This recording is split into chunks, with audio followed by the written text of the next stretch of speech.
Hey everyone, welcome in to the Rochford Files. As here we are live from downstairs.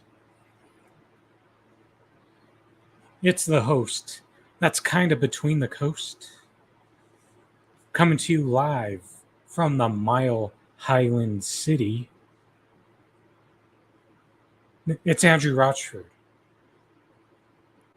live from the garden of YouTube and Twitch.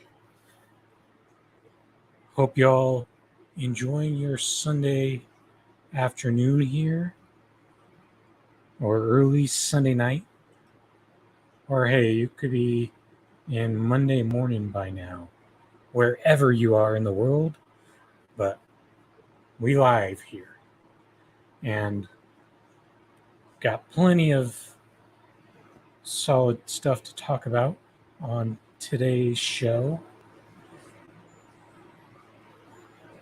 So we've got more with Uvalde.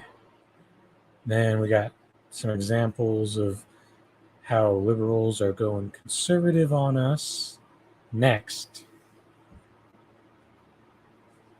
And as always, Ennis Cantor always has to weigh in on LeBron James.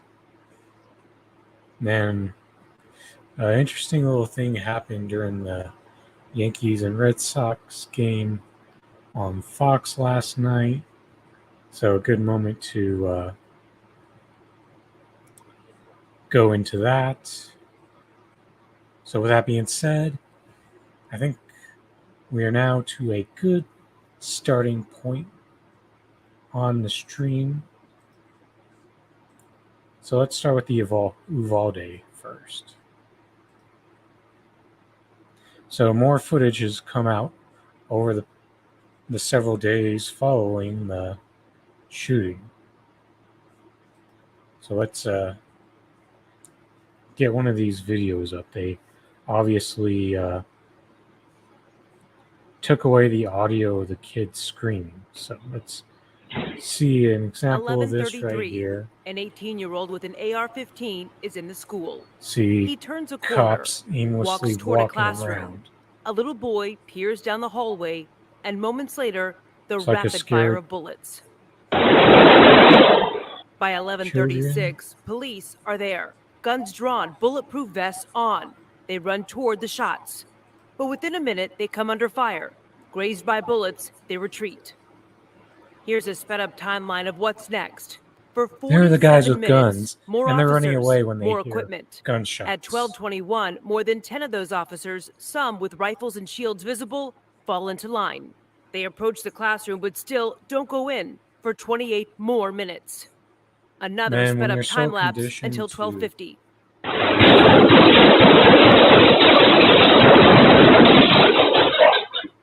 77 minutes after that shooter first walked into this hallway, police take it.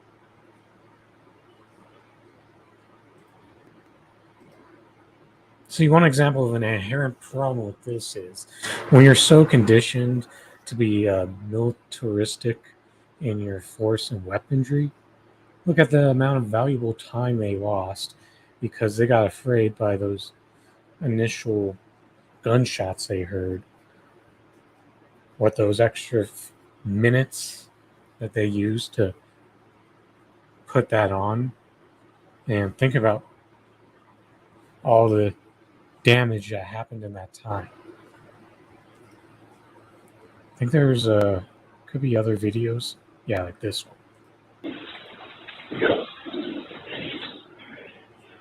There's a guy on his phone. More retreating. Fucking cowards.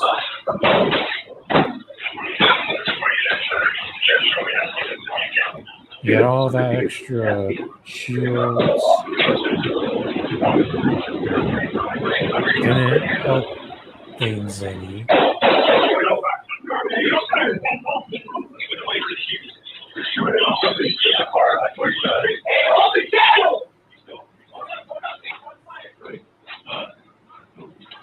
they still think that they're going to be able to help kids from like a several 100-foot distance.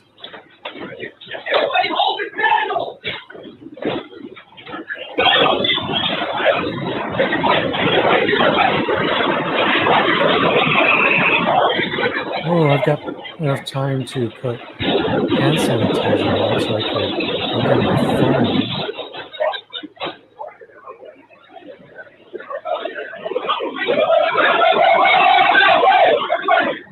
Fucking cowardice on fullest of display. You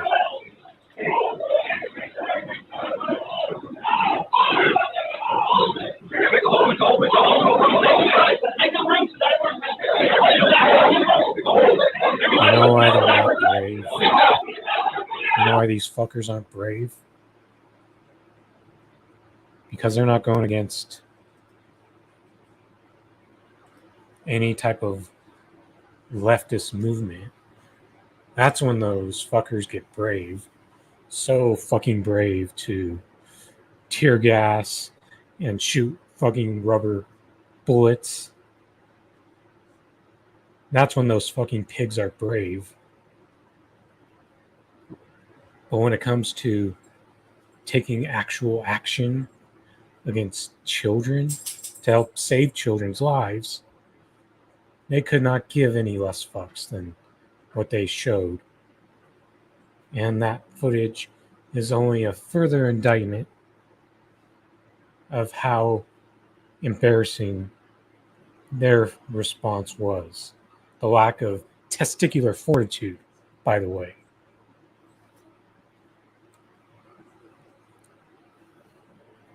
Let's see if there's any. Was there a different type of video? Other than we saw a few examples of these guys more interested in seeing what was on their phone at the time instead of taking any step of meaningful action.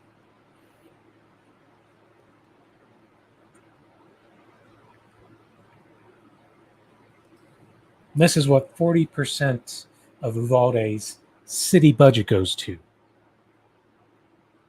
is cowards who treat mass shooters of children with the same type of kid gloves that they do for white supremacists. While they get real competent and they know how to fight back the moment that it's a black life, brown life, or any other type of life from another marginalized community. That's when those guys get their ability to put on the adult gloves then.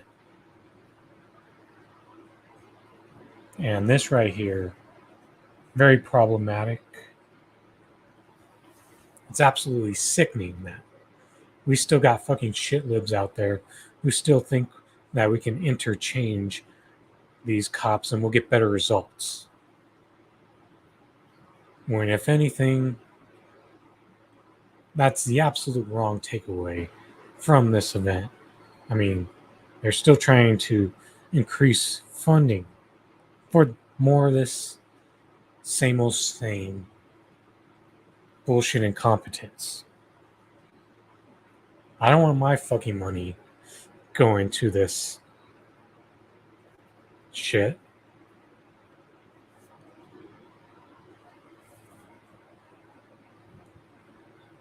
But there's a new report on this that just came out earlier this afternoon.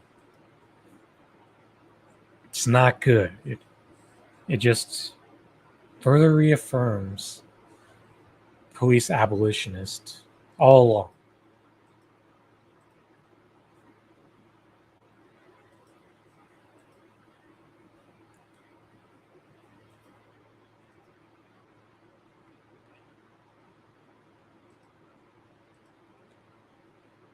Uvalde, Texas report. Findings: nearly 400 officers were at Uvalde Elementary School as police waited to confront gunmen. Nearly 400 law enforcement officials rushed to Uvalde Elementary, but systemic failures created a chaotic scene that lasted more than an hour before the gunman was finally confronted, according to a report. So fucking embarrassing. You outnumber the shooter 400 to 1, and you still fuck up a moment to make people have a false belief of trust in the police when it couldn't be, and all they do is further reaffirm why we should abolish the police. Because when it comes down to it, when you hear the details, the earlier details that came out on this, by the way, all the parents who are being blocked by police on the outside and with a fence, in addition to that, those were people who are ready to take action. And they would have tried far more to have a better outcome than what happened on a few weeks ago. But you got these motherfuckers with all the guns, military weapons, and equipment, and they couldn't do jack shit. And this is why communities need to be in control of their policing. Because even if you just had 10 people with a real sense of connection to that Uvalde community, they would have done far more to make any type of attempt to stop that shooting. More people from getting killed on that day. Mark my words. There's people who think police abolition means no police. No, police abolition is about putting policing back in the control of their communities, first and foremost. Look at all the places in major cities, especially, where you've got cops coming from their comfy ass suburbs, having no familiarity or personal connections to the areas they police. And y'all want us to continue to accept that that's just the way things simply must be.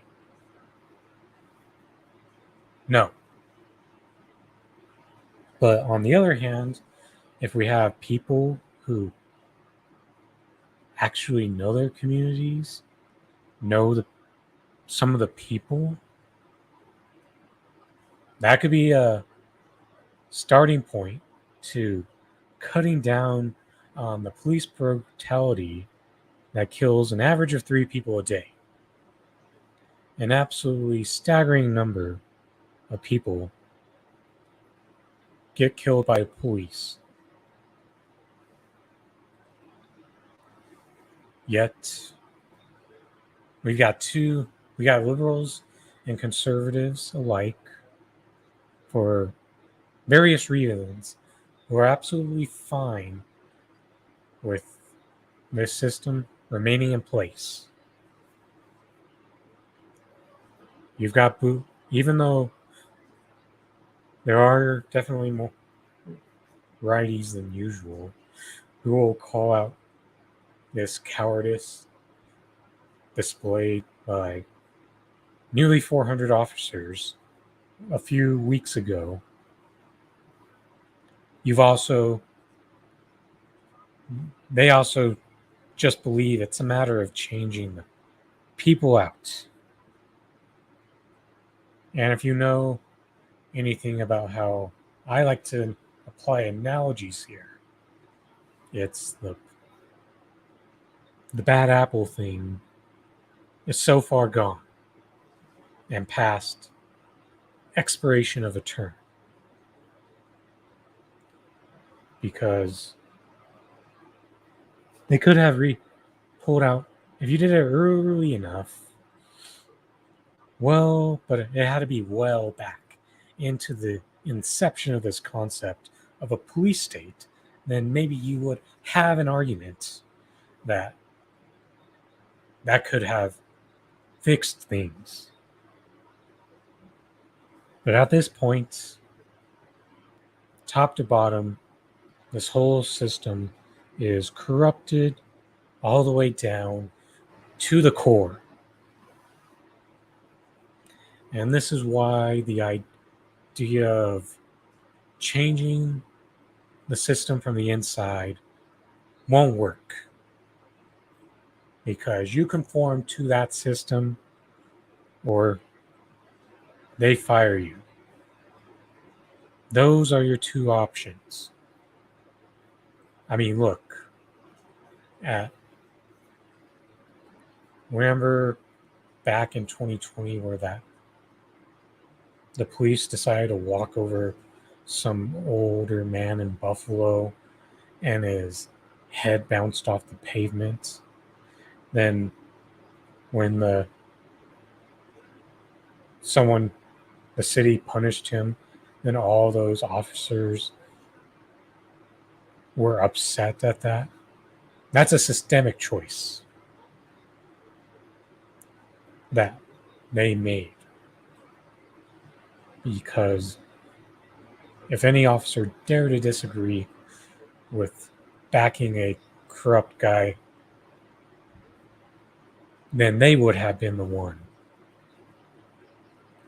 getting fired.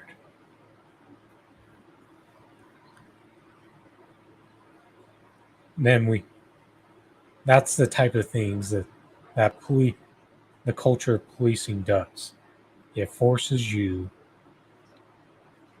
even the few people who claim to be trying to be good at the job, to make decisions that they don't agree with in order for them to protect their job.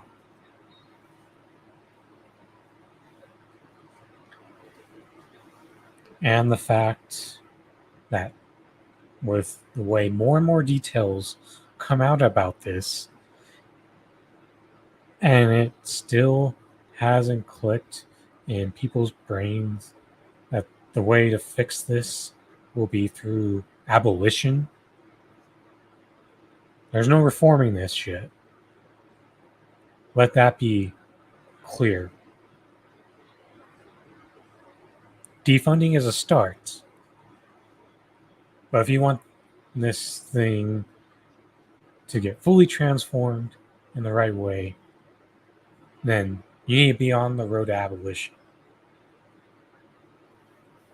Because I see a lot of cities in this country which could be much better conditions, especially with the funding that can help raise material conditions for regular people, in addition to the communities taking control of it.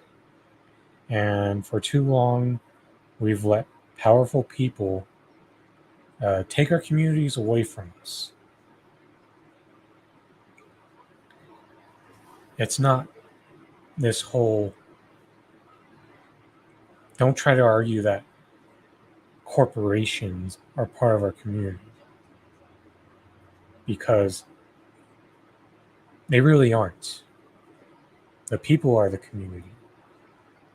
The small businesses that make up those communities, they're the community. And those are the things, examples of a couple of the things that need to come to the forefront again. And powerful oligarchs, the state, those things need to be decreased in its impact. Then we can start to make better progress in the society and try to We will start to attack gun violence by making sure people aren't in a position to where they feel like they need to. And look, when people have their material conditions met, they're going to commit far less crime. By far. So we got to stop falling for this bullshit grift. And I'm talking to those of you liberals out there. Because if you start to come on board with the left on this, then we'll have the numbers to actually start to really do things in terms of improving people's lives. But until then, if you're still in the reform camp, then you're honestly not serious about improving any of these major problems that we have in society right now.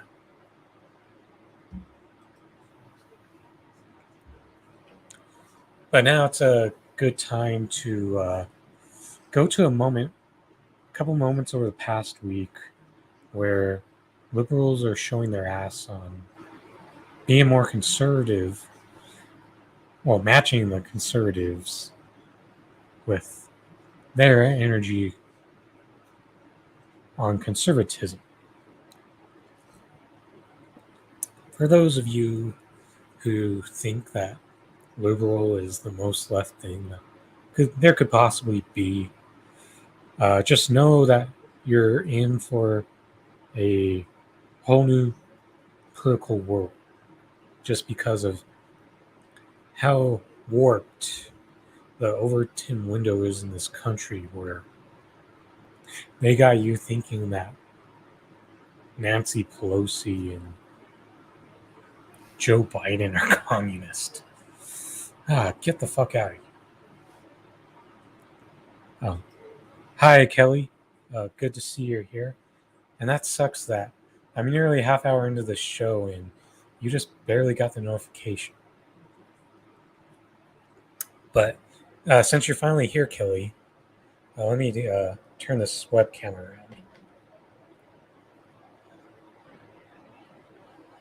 Crystal.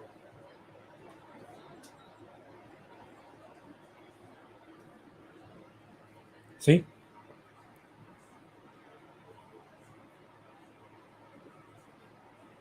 That's an up close view of Crystal for you, Kelly.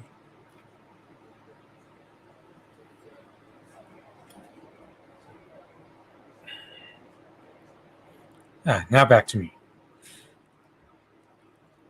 And I know that once I get more people in, that there will probably be more people who will complain about the delayed notification. But I wonder if that was kind of my fault as well, because I changed the time of the show a bit late. But anyway, there were a couple moments where,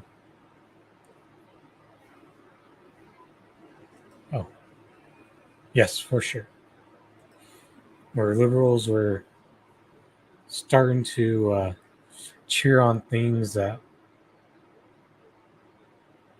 they were outraged that Donald Trump wanted to do. So let's start with the border.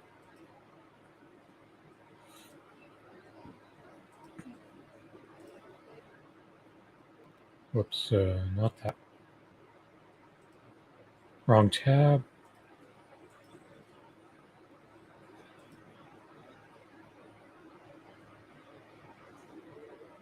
Now this is the right one. So Nick Cruz once again collected some good snapshots around Biden announcing earlier last week that they're going to expand the border industrial complex. And he's got a few photos of liberals cheering on the Biden expanding that. Start here. Just in case this article isn't clear, Joe Biden got Mexico to pay for a wall.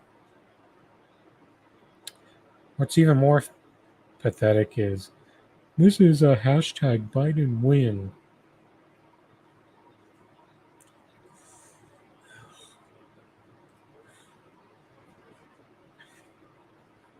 Hey MAGA, did you hear Brandon is securing the border and he got Mexico to pay for it? True story, because that's what real presidents do. They solve big problems. Uh,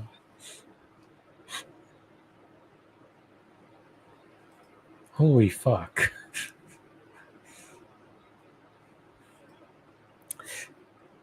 You know that you complained that Donald Trump, you complained about Donald Trump trying to apply that same logic that you called solving a problem. But at the same time, you consider him an illegitimate president. And yes, elections are a sham, but these people only think they're a sham when their party doesn't win. Biden just got Mexico to pay 1.5 billion to secure the border with actual smart technology, not a dumb wall. Feels like the media should be talking about this more. Republicans complain about problems. Democrats actually solve them. No, sir, Jack Cochacharella. Republicans have half baked ideas, and Democrats at times can bake that into a more dangerous way. I mean, technology is one of the great enemies of trying to challenge this corrupt government.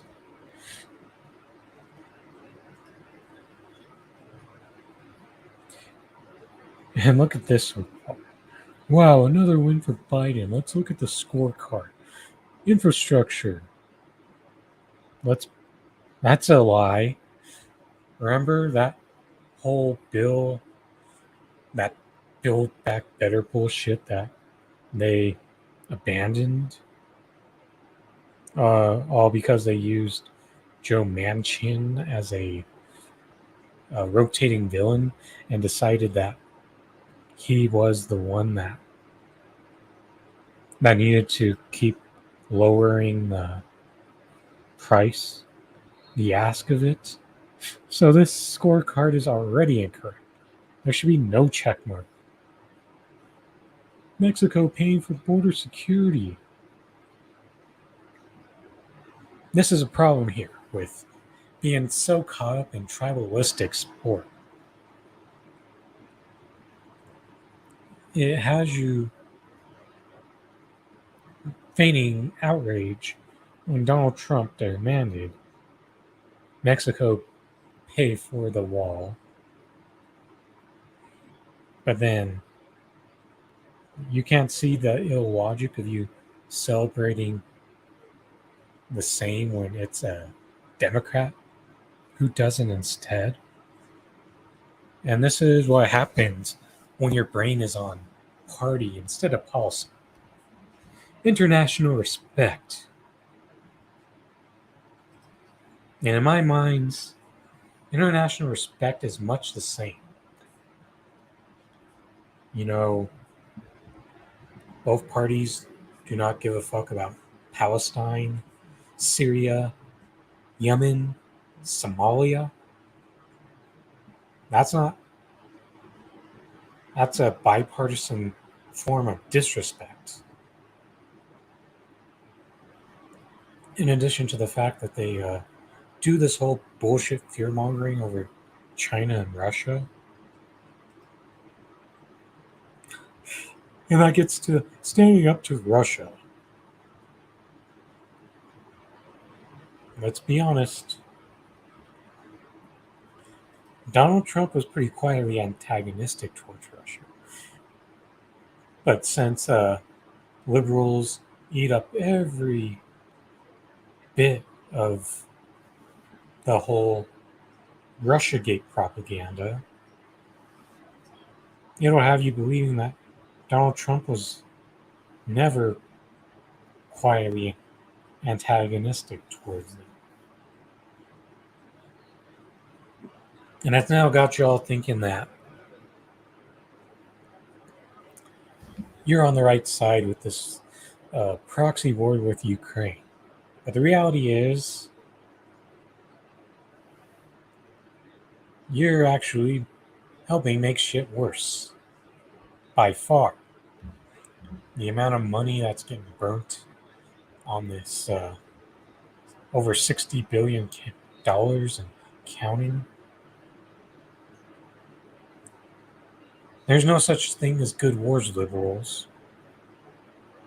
Because in your mind, you seem to think that there are. And when you live in the fucking empire of the United States, there are no good wars. We haven't been in a real defensive war in a long ass fucking time.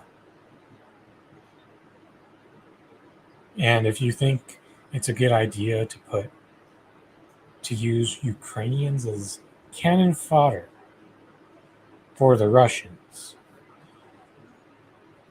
then you're actually more anti-Ukraine than we are. And you're more pro-Russia than we are.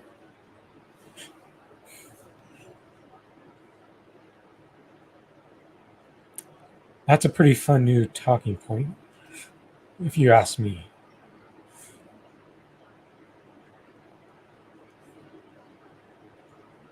Oh yeah, here's another one. That this anti-war Josh account code. And look at this. Oh, well, Biden doing shit 45 can'ts.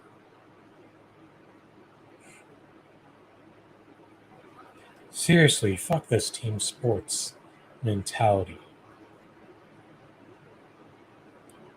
And you still got the right thinking that, oh, these borders are so terribly unsafe and people are flooding in like madness. But when it's all said and done, Joe Biden's going to have the highest deportation count of any president. Yeah, if it only happens to be in a 4-year term, he's going to beat Donald Trump. But if it's like he somehow lucks out into getting that second term, 92% are still going to vote against Trump. I'm fucking good. That type of arrogance is exactly going to be the shit that brings second term of Trump with the Biden in the sandwich.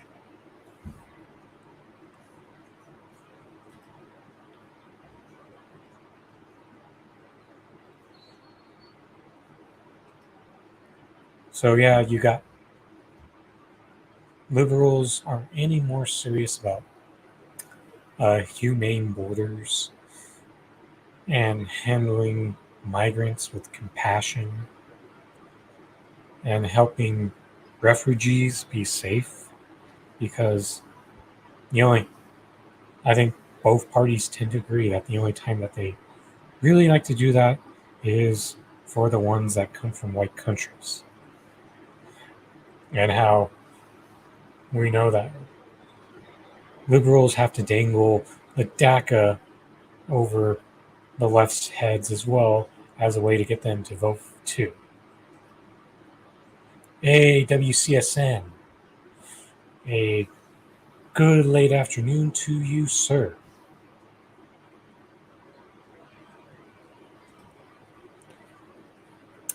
But that's not the only example here. Let's we got another one from Fareed Zakaria.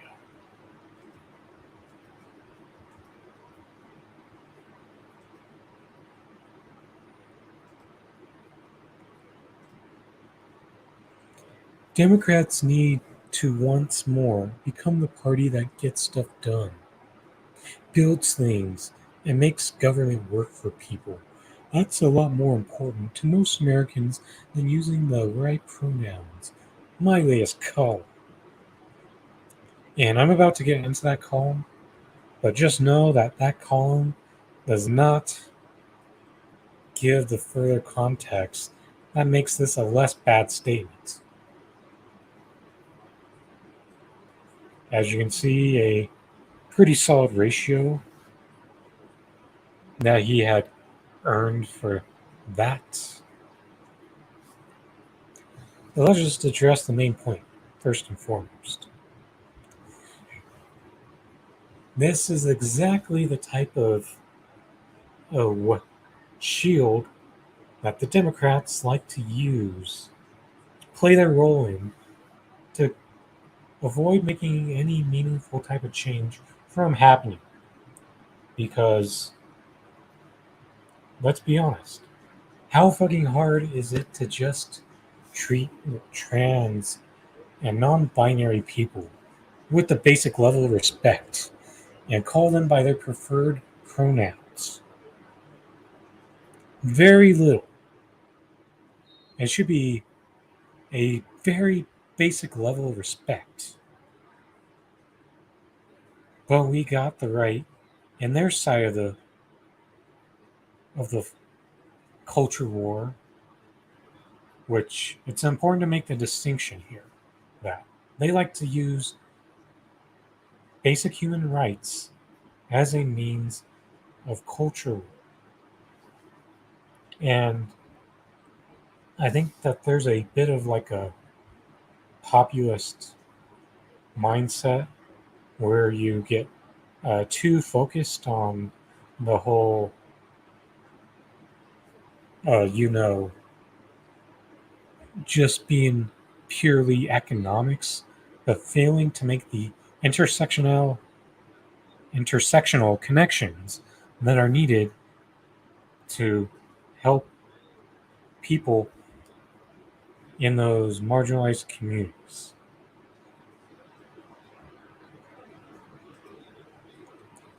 You know, WCSN, I've been thinking. I think it'd be pretty interesting to have a trans panel, like preferably like trans athletes and trans people that do like sports. That way I could get more of their thoughts on this.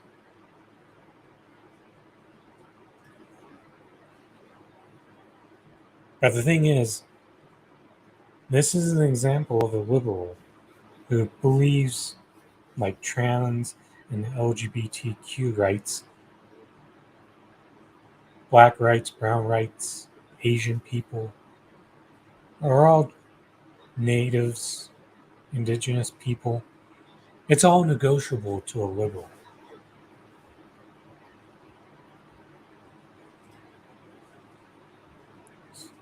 So let's see what that article says.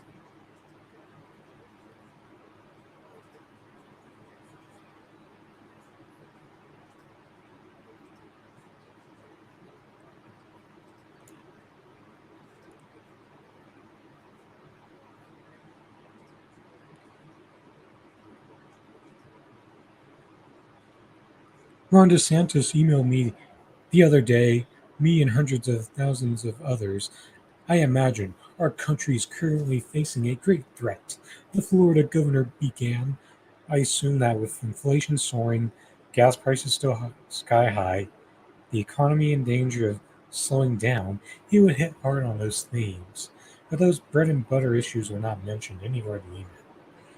A new enemy has emerged from the shadows, he continued, that seeks to destroy and intimidate their way to a transformed state and country that you and I would hardly recognize. As you might by now have guessed, this enemy is now the radical vigilante woke mob.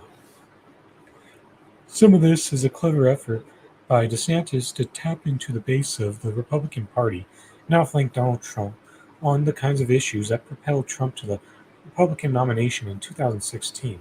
And a recent New Hampshire poll of likely Republican voters, DeSantis neck and neck with Trump should worry the former president. The governor has much less name recognition than Trump, yet in a bellwether state, Florida is caught up. But this also reflects the looming electoral strategy among Republicans who believe they have found a deep vulnerability among Democrats. A recent comprehensive New York Times poll seemed to confirm this view.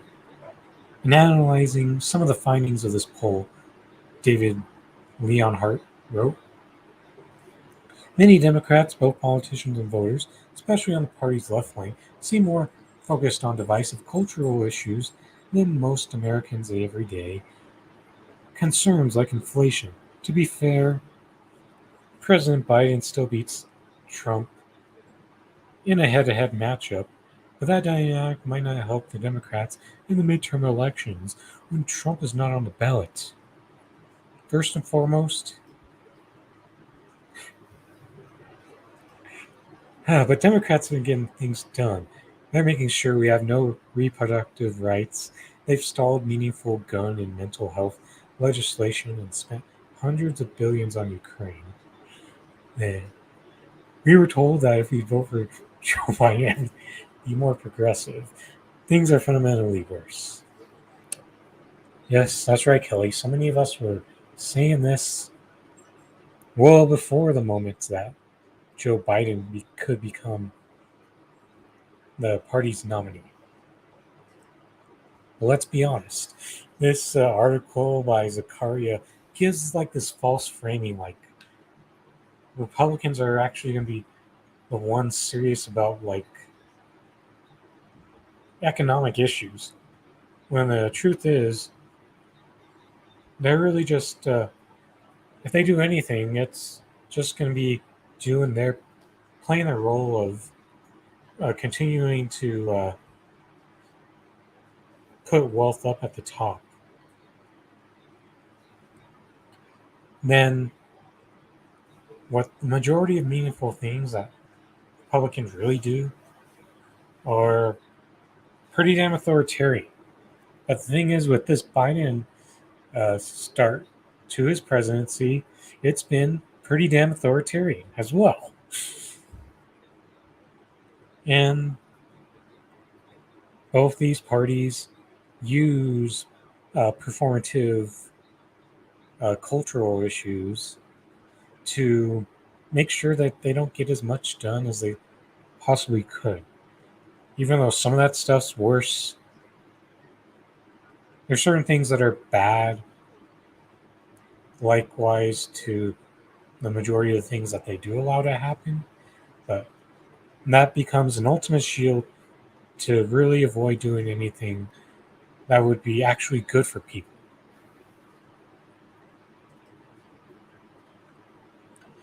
There is plenty of evidence that the Democratic Party has moved left, and that is out of sync with Americans on many of these cultural issues. Wrong.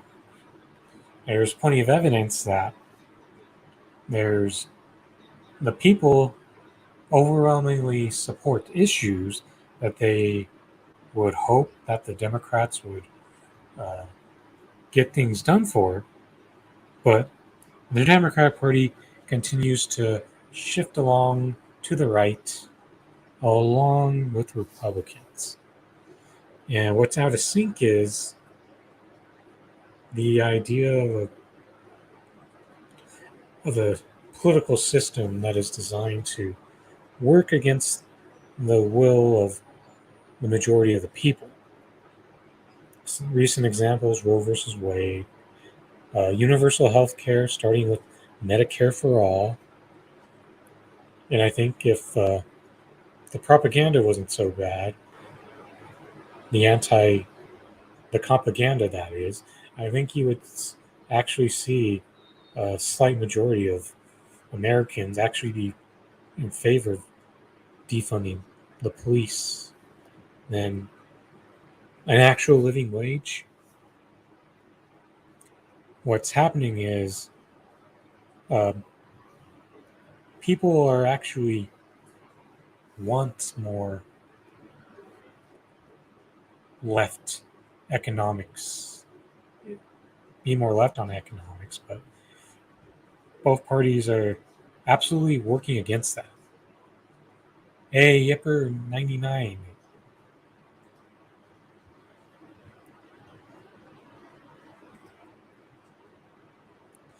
Republicans are clever at weaponizing words of a few left wing Democrats and branding them as the face of the party.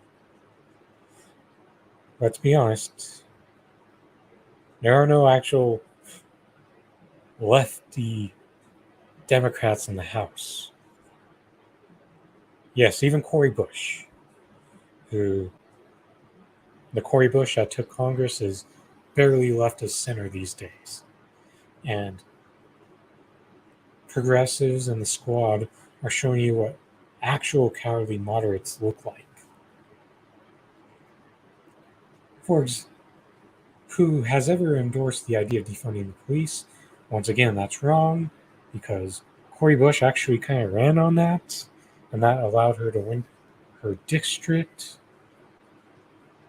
And we know that this issue is going to come up again in these midterms. But let's be honest now. If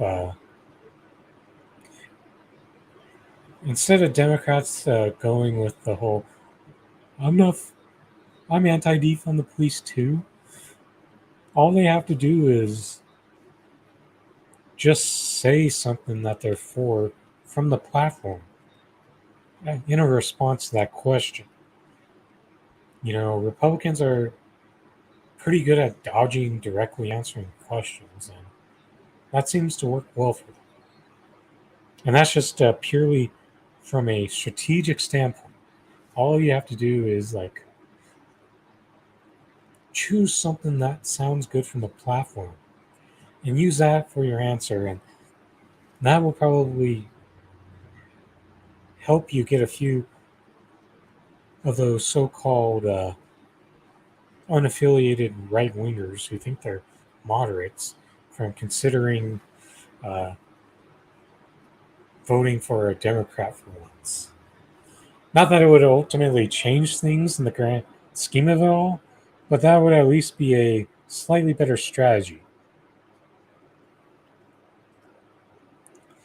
Quote progressives talk a good talk while they're running, but then immediately sell out while they take the oath. You're right, Kelly.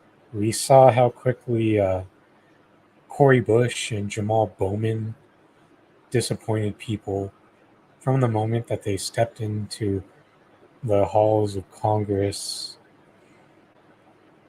also refusing to get any concessions on a speaker vote for Nancy Pelosi.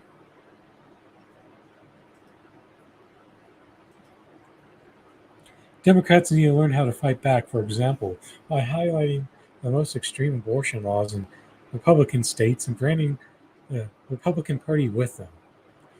In Oklahoma, abortions are now banned, with very few exceptions, from the moment of conception onward. In Mississippi, a doctor could face 10 years prison for performing an illegal abortion. That they're not exactly terrible at it, sounding like someone who's going to fight, but they're so damn performative that enough people have realized that they're not going to do shit once they have the opportunity to make change happen. And this is why it's such a hollow campaign strategy for the Democrats to go all in on this Roe versus Wade. Because guess what? Women and the LGBTQ community, trans and non-binary folks, they need the economic help to be coupled with a codifying of Roe versus Wade for real impact to happen. But since we know that they're not going to do either of those things, then what's the point of voting for them?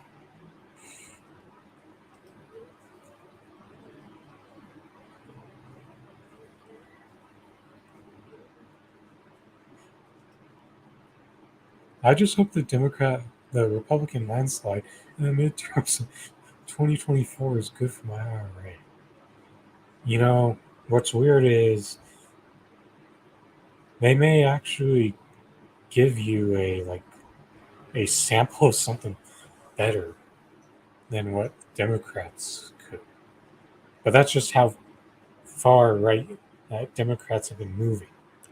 It's not the fact that Republicans have actually made any move to the left, because there's right wing parties in other countries who believe in universal health care. They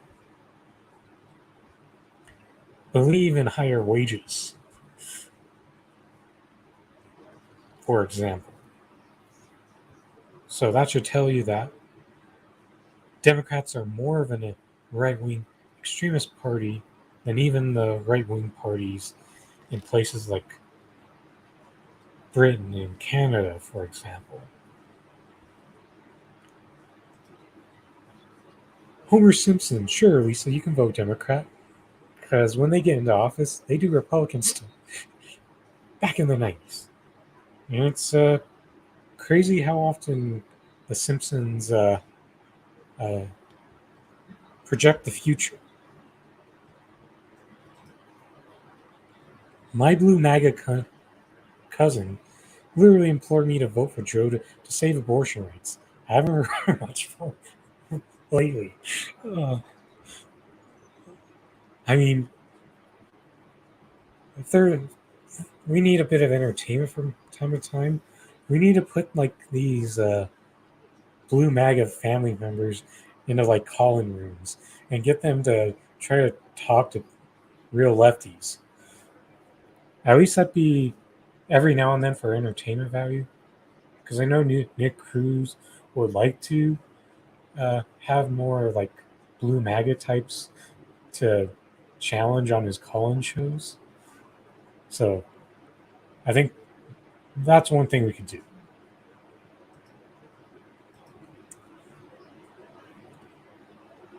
Yet Democrats have another big weak spot. It centers on performance. Democrats in power often seem unable to get anything done. Democrats squabble more and more in public than Republicans. Despite the fact much of the GOP establishment despised Trump once he was elected, they all nearly fell in line, mostly passed his agenda, and supported him unfailingly. Democrats, by contrast, rarely remind the public of the two big bills they did pass: COVID relief and infrastructure, and spent months bickering about the third they proposed, Build Back Better. Why is the Biden administration not announcing large new public works projects every week, financed by the federal funds appropriated in those two bills? That's because it's a manufactured performance all around. Progressives in the squad can conveniently uh, be antagonistic to get you to believe that there's an actual real conflict happening. The truth is, it's just all kayfabe, and that's exactly the performance that they're designed to do. The answer to that has become very difficult to build on anything in America, especially in blue states. President Barack Obama, who passed another big infrastructure bill in 2009, famously said later, "There's no such thing as shovel-ready projects." That's because, as New York Times columnist Ezra Klein has noted, the number of permits, reviews, and delays have become part of the normal approval process, have delayed or doomed the prospects of large-scale public projects. Democrats have become paralyzed by their own ideas and interest groups, and no one seemed to be able to break through and actually get things done. There's all a reason for that. And that shit's all by design. Democrats need a new people. Build Back Better has already been used by the Clintons in Haiti and Boris Johnson's campaign. But as we know, Biden has a even less original slogan to that. Democrats will need Satan himself to get votes this season, aside from the Secretary of State's rigging. You know that's true because if they'll do anything they possibly can to figure out a way to gain a Republican voter, but fail to get anything anything more than minuscule amounts of them.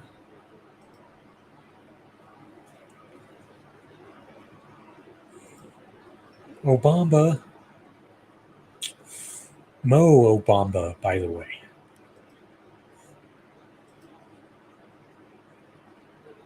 It's not that there's any shortage of money. Consider the state where I live in New York. The state budget is an eye-popping $220 billion. Florida, with nearly 2 million more residents, spends half that sum. New York City budget is $100 billion. That's more than double the budget for the state of Illinois. And Illinois' population is 50% larger. New York is the most heavily taxed state in the country. Its tax rates are highly progressive.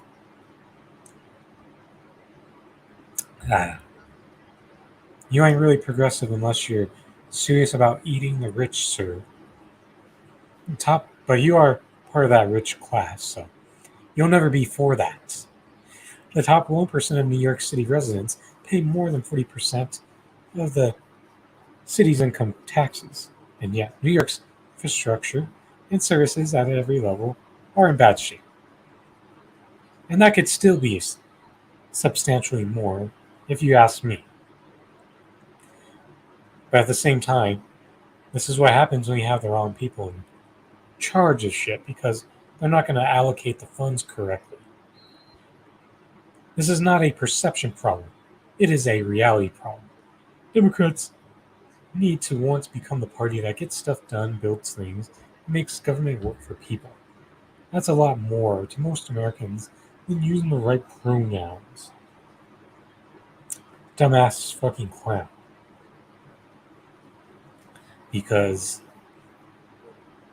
all the things that they use as quote unquote culture wars are actually very easy things to do, but you use those as shields as a way to avoid doing the hard things, like passing real ass policy. Then don't forget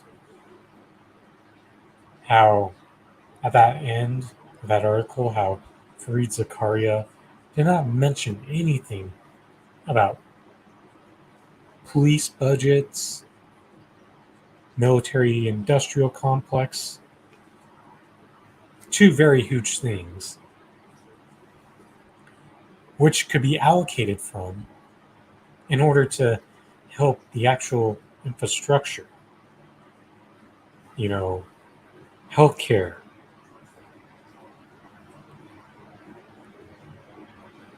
people's material needs. But this guy probably considers being anti-war and a police abolitionist to also be a culture war type issue. When once you get beyond the surface level understanding of it, it is actually very much a class issue. Just like all the same LGBTQ community that you say that it's such a distraction to just give those people basic common courtesy. And that's even before like putting serious policy in place to uh, allow them to be safe and exist in society. You want to treat that as the hard shit?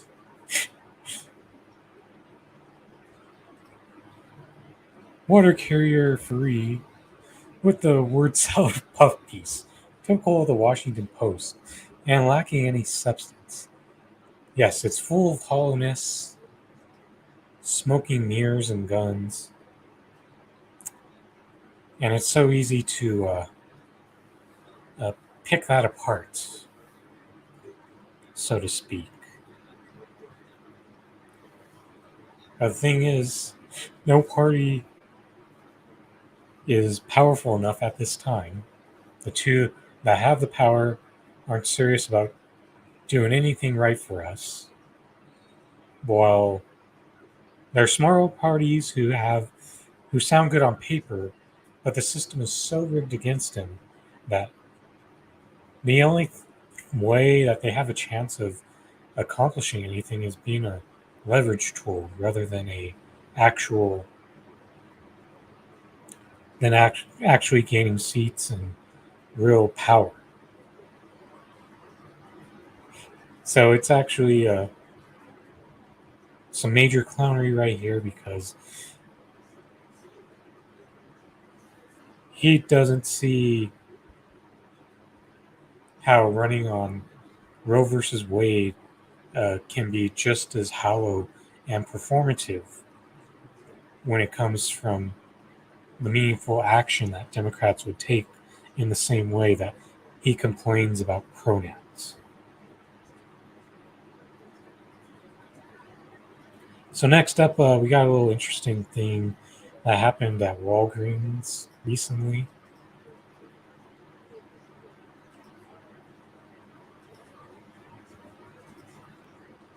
And shout out to Luna Roy for putting this thread together. Sex is no more safe in the United States of America with 3 Ks. And she provided a couple uh, screenshots of this article. Walgreens clerk refuses to sell condoms to married couple because of his faith, just days after a religious worker at another store said she would not refill woman's birth control prescription. In this authoritarian USA, Walgreens is just a start. There will be more and more places like this in the near future. Nate and Jessica Pence said a clerk at a Wisconsin Walgreens refused to sell them condoms on July 4th because his faith demanded it. Walgreens apologized for the couple, but the company maintains its policy allowing workers to step away if they have a moral objection to a purchase.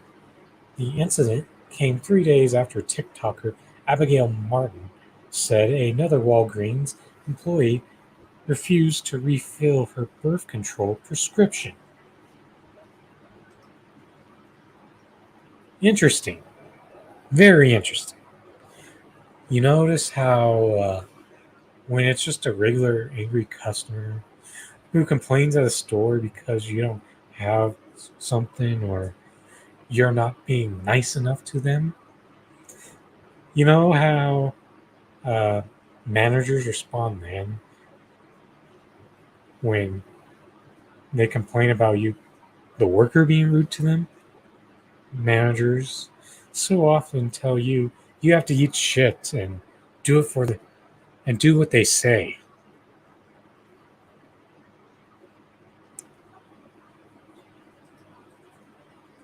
Yeah, that right there, Kelly. I guess companies would rather have uppity employees over paying customers. Not a good business model. But the fact that I just pointed out a normal run of the mill example of that, and managers often step in and pretty much tell their employees to eat shit. But when it comes to but they allow you to be uppity when it comes to it infracting on your religion. Yeah, that's what happens. And I've worked at a Sam's Club for over 9 years.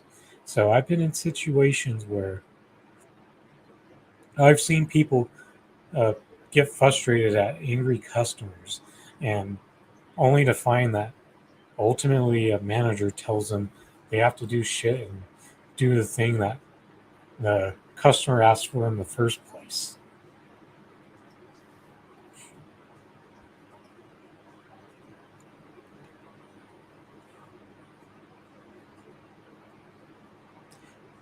And, oh, this is an interesting reply. Dear Walgreens, I received this package today, a week after purchasing a pregnancy test at your store. I was asked to take my test by my doctor despite having no fallopian tubes. Weird.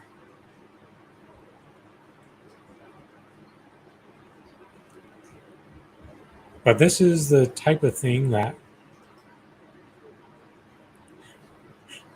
will happen as uh, potentially as some of these corporations start to become like open about the justification of discrimination by religion, because for some reason that is the part of the Constitution that the right loves to ignore, the whole separation of church and state, and that religious discrimination should be held in the same regards as racism, sexism, and many of the other discriminatory things that we have drawn a stronger line on. But for some reason, we still, a lot of the country still wants to be able to use their religious beliefs as a form of discrimination towards people. And the fact that,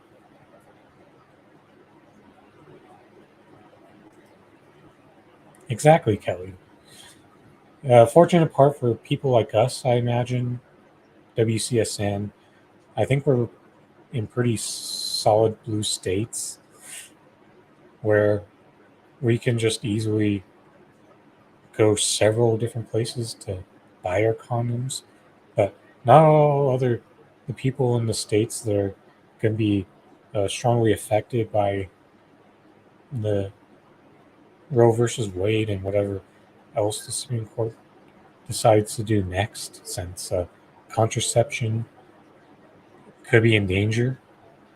But the thing is, Democrats have really enabled this to happen.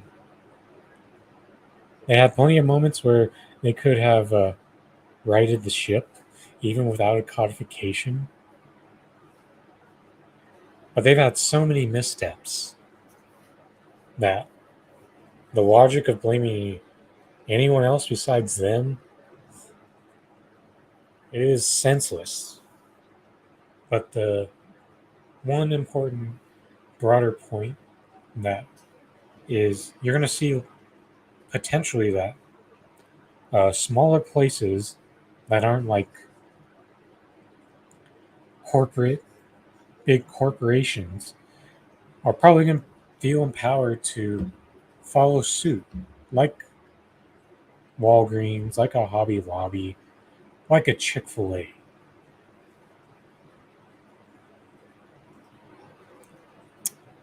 Yes, trust me, WCSN.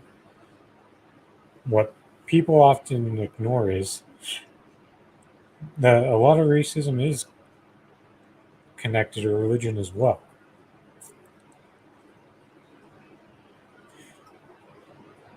Pretty much, unfortunately, in a time that we need to try to save workers' jobs, even if they are unfortunately for big bad corporations, this is the type of thing that uh, big tech is using as an as a way of automation to replace people. But the reality is, even if you took away cashiers, in my opinion, you should be able to have the same amount of workers work at a place, taking care of the floor and limited front end presence. But the reality is, whenever these companies use technology to help make checking out easier, we know that they use it as a way to cut down on staff. When if it was actually applied correctly, it could be a way to help keep the conditions of the sales floor to be much better. Because trust me, in my time of working retail, we hardly ever had enough people to stay on top of maintaining the sales floor. And when you had to go spot a forklift, uh, that made things even harder to do. But just know that there is a possible world where you can have self checkouts and still maintain a highly staffed store. That way you could stay on top of make sure stuff doesn't run out and stay on top of stock at all times. But that logic goes too far over the head of that's too far outside of the box thinking for average people. And another example of too far outside the box thinking is giving people higher spending money, power in order to keep prices lower. I think countries like Denmark have kind of figured out that if you give people more spending power, that doesn't mean you automatically have to raise the prices for goods. Look at their McDonald's, for example. I think you could still. I remember back when I started the show, I showed a photo of a burger still costing like four some dollars, even though the minimum wage is over 20. So it can be possible to rely on the spending power of the people to support businesses. But propaganda has set it in people's minds that that thing just isn't possible. But we could also subsidize smaller businesses. That way they have a safeguard in case of the fact that paying their workers a thriving wage and doesn't, that way that they could offset their inability to pay that increased wage. That way their workers can make that deserved thriving wage. There are creative outside of the box ways to make things possible, but the fear mongering often prevents you from going beyond steps A and B.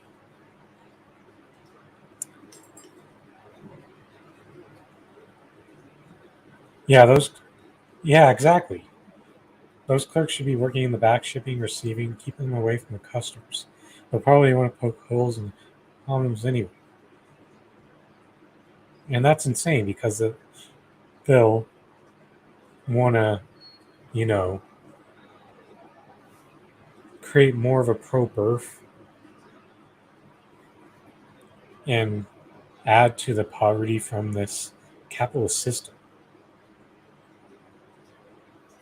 First, they came for the condoms, then they came from the pills. Look at lubricant makers. Man, that's really going to make having sex really hard, to be honest. Think about it. Going to have to go back to water and lotion and even spit, although that probably doesn't. I know that doesn't sound very good for most people.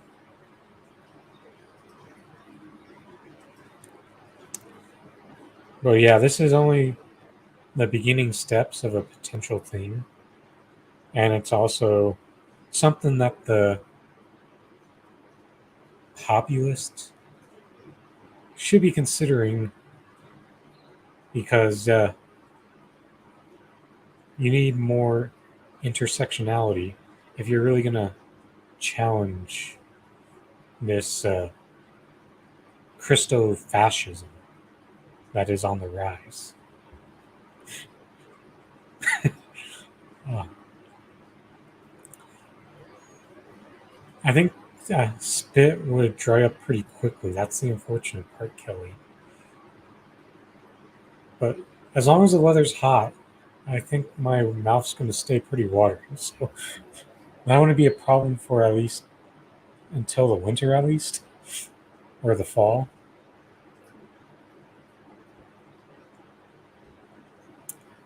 So we got a couple sports things. So we got, you know how earlier on the last show I covered LeBron James finally weighing in on the Brittany Griner situation.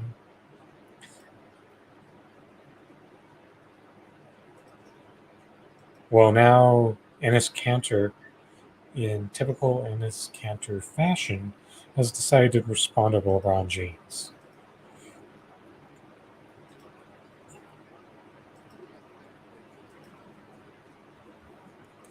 Ennis Cantor knocks LeBron James over remarks on Brittany Griner America. So, as usual, it's in these pyramid-style reports. Just a few first few paragraphs will cover it for us. NBA player Ennis Cantor has called out Los Angeles Lakers star LeBron James over his remarks on the ongoing detainment of WNBA star Brittany Griner and the way U.S. has addressed the issue. In response to a James tweet clarifying comments from a previous interview, Cantor told the four-time NBA MVP he was free to leave the country. You call it a step back? We call this a walk back.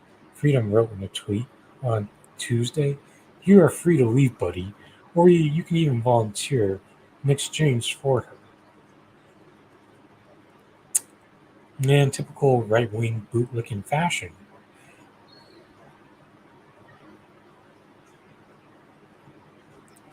which is very on brand for Cantor, because like a right-winger whose politics are very revolved around being anti-liberal, own the libs.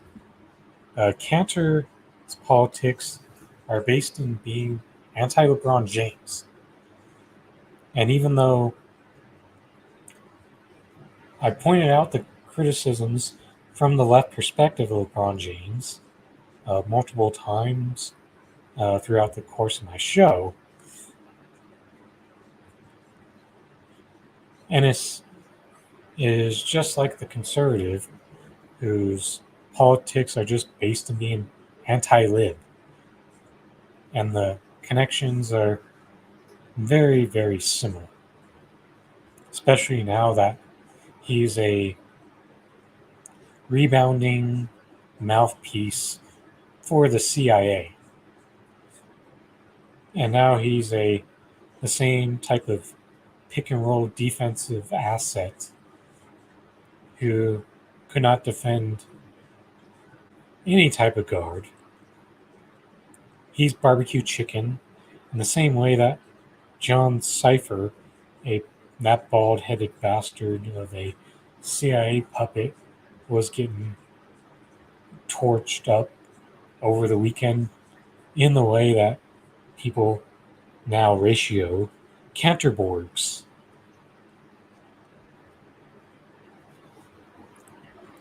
And he also added his typical dictator tribe talking point as a way to oppose LeBron James. But reality is, a lot of the countries that the United States calls dictatorships are just socialist countries who won't fall in line with being a capitalist country like themselves.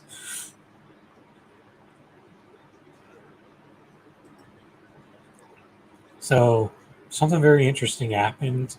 I've been less into baseball this year compared to especially the past few years.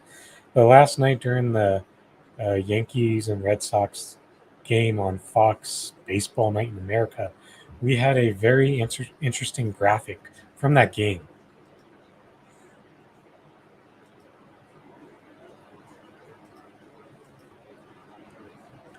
So we'll start off with the tweet from Carol Agers at C Agers Midwest.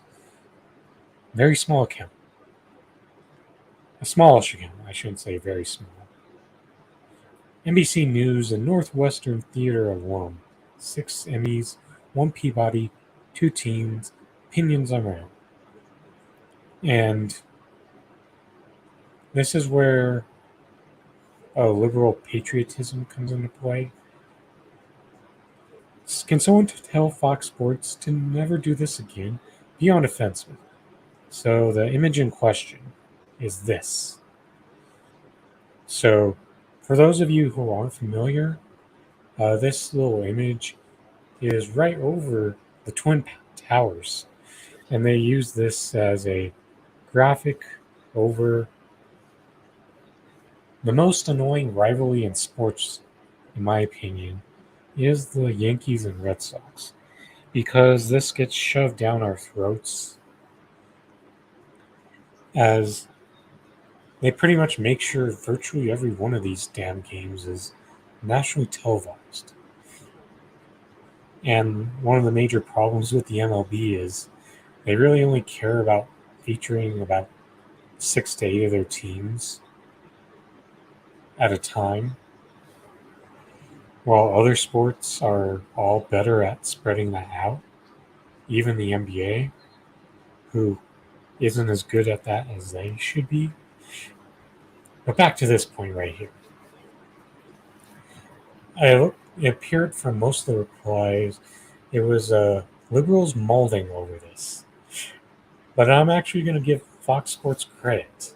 The most annoying rivalry in sports actually got overshadowed by the fact that they used the Twin Towers as a way to promote a sports rivalry. And I'll be honest, the next most annoying rivalries in sports actually pretty much all come from the collegiate levels. But those are mainly when it's college football, in my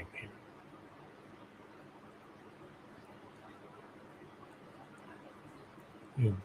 And here's an image of how those towers normally look.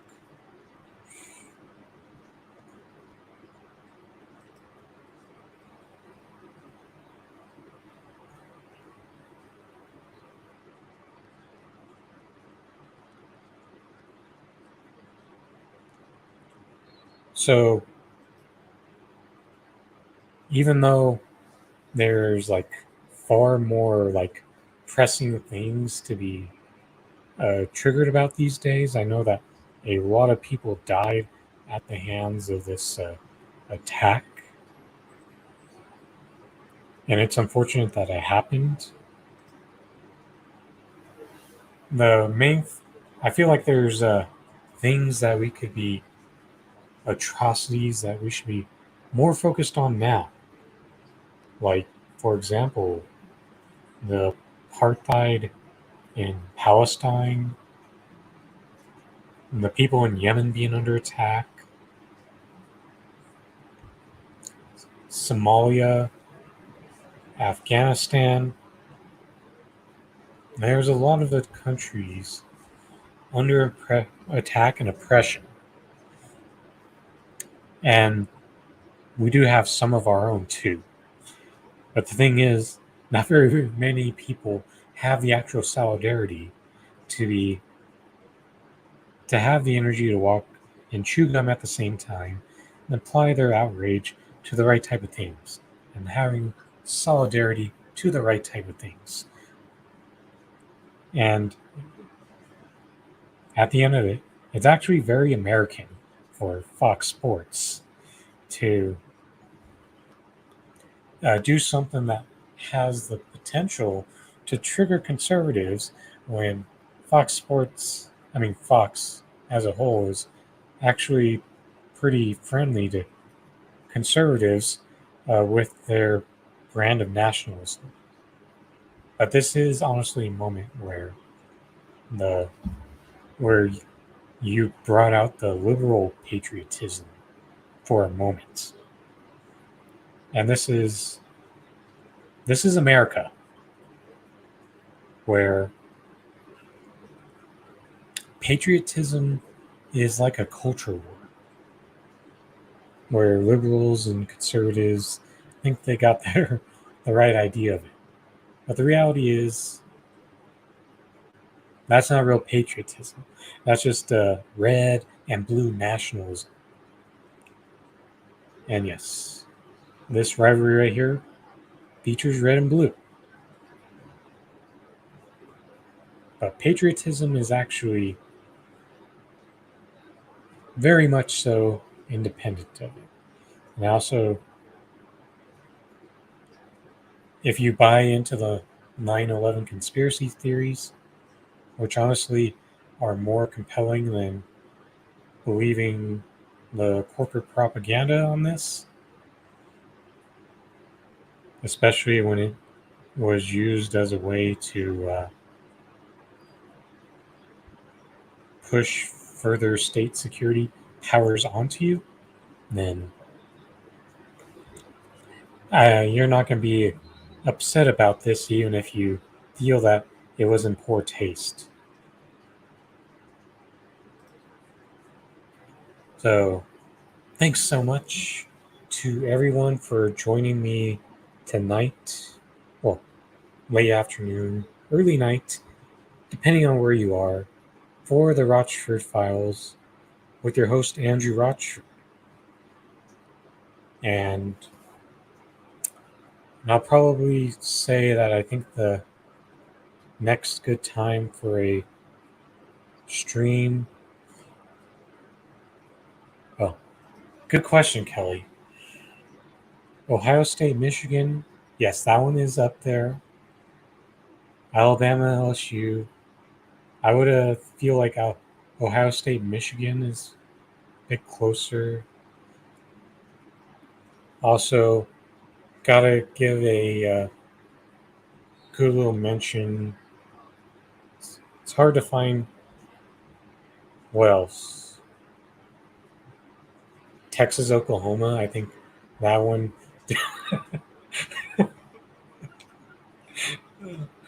Good one, WCSN, Harvard, yeah. I think Notre Dame, USC can get in the mix a bit. USC, UCLA. What else? Oh, yes. You're welcome, Kelly, for that.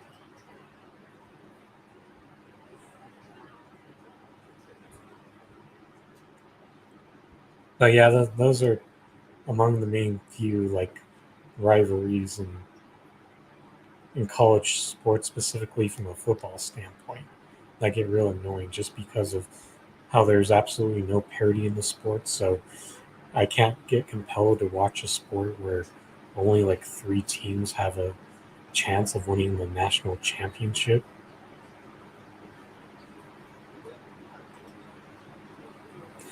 Oh, I wonder where that high school's at. I'll have to check that out afterwards. With that being said, I also live streaming live on Odyssey, so I'm actually trying to put a bit of a resource into a platform that isn't YouTube or Twitch. So as always, please like and share the content. Try to find some new people to share to. I understand Kelly doesn't really have the social media or Discord connections to share it to, but I feel like Yipper he's probably in some Discord groups that he could probably spread the content around to. Because with Yipper, I do see him in a lot of the streams that I do like to watch. So Yipper, if you're out there, try helping me out and sharing it in those Discord groups, man. As for next stream, I honestly think it's either going to be Tuesday or Wednesday at 9 p.m. Eastern. I'm leaning towards Wednesday because I can be right here in the same spot once again for the show. But with that being said, this is Andrew Rochford saying goodbye and good night.